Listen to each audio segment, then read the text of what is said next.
అరే పొద్దుగాలలేసి గింత తనం గినం చేసి జర కుర్తా పైజామేసి గింత పొట్టు బోనం పెట్టి మనము దుల్పెడిపోదామా గణేశుని ఎత్తుకొనుతామా మనము దుల్పెడిపోదామా గణేశుని ఎత్తుకొనుతామా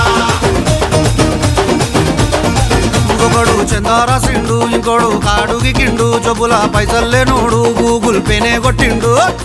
అరే మనమేం చేద్దాం రా అరే మెడలు మెరమెర మెరుస్తున్నాయి బే మార్వడి దుకాన్ పోదాం రా గొలుసులు గిరివి పెడదాం రా మార్వడి దుకాన్